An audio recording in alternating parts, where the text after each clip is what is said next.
आपको पता है पाकिस्तान में हर साल तकरीबन 1.5 लाख से ज़्यादा बच्चे MD-CAT के लिए अपेयर होते हैं। इस साल अराउंड 1,67,000 बच्चों ने 17,000 MBBS और 3,800 BDS की सीट्स के लिए कम्पीट किया, विच मीन्स कि अराउंड 1,45,000 यानी 95% of the students seat secure नहीं कर पाए। अब इन बच्चों के दिमाग में एक ही चीज़ चल रही होती है कि भाई मेरा क्या होगा, my life is over, doctor नहीं तो नाउ व्हाट।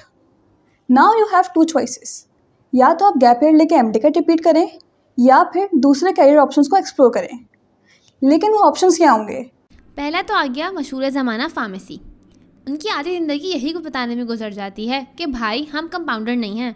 लेकिन क्या आपको पता है internationally pharmacist are one of the highest paid health care professionals, और उसके साथ साथ आप फार्मेसी पढ़ के अपनी बिजनेस और एंटरप्रेन्योरल जर्नी भी स्टार्ट कर सकते हैं। Another option is DPT, doctor of physical therapy. अब लोगों में थेरेपीज़ की अवेयरनेस के साथ साथ इस फील्ड का स्कोप भी बढ़ रहा है, और अगर आपकी परसेंटेज 60 के अराउंड है तो आप बहुत सारी पब्लिक और प्राइवेट यूनिवर्सिटीज़ में डॉक्टर ऑफ फिजिकल थेरेपी में एडमिशन ले सकते हैं। आपके पास एक और ऑप्शन है माइक्रोबायोलॉजी। इसमें मल्टीपल जॉब अपॉर्चुनिटीज़ है।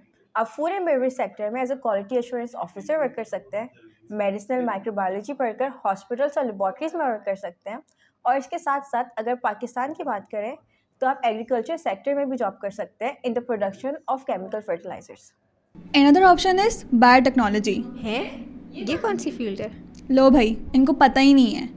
Biotechnology is an emerging field. इसमें रिसर्च का बहुत स्कोप है और आप अपने रिसर्च टॉपिक को लेकर इंटरनेशनली करियर भी परस्यू कर सकते हैं। फिर है जेनेटिक्स। बहुत सारी फार्मास्यूटिकल कंपनीज और बायोटेक इंडस्ट्रीज जेनेटिक स्टूडेंट्स को हायर करती हैं ताकि न्यू ड्रग्स, वैक्सीन्स और डायग्नोस्टिक टेस्ट डेवलप किए जा सकें। इस सेक्टर में रिसर्च और डेवलपमेंट, क्वालिटी कंट्रोल और रेगुलेटरी अफेयर्स जैसी जॉब्स भी मौजूद हैं। Then comes physiology. अब सुनने में तो ये फील्ड फिजियोथेरेपी से सिमिलर लगती है, लेकिन ये दोनों फील्ड्स काफ़ी डिफरेंट हैं। फिजियोलॉजी पढ़कर आप रिसर्च साइड और टीचिंग साइड पे जा सकते हैं। फिजियोलॉजी में हम ह्यूमन बॉडी के बारे में पढ़ते हैं, from a cell to whole human body. तो जिन लोगों को इसमें इंटरेस्ट है वो ये फील्ड परस्यू कर सकते हैं। फिर है एक फील्ड साइकोलॉजी।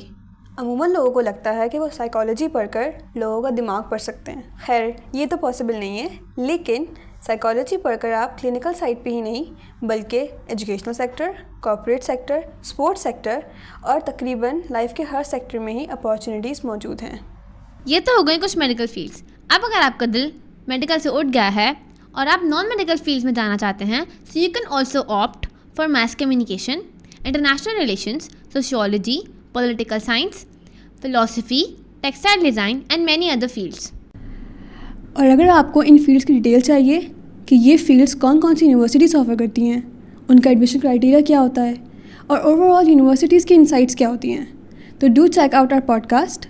और अगर आप चाहते हैं कि हम इन फील्ड्स के अलावा दूसरी फील्ड्स को कवर करें तो do comment below. Thank you.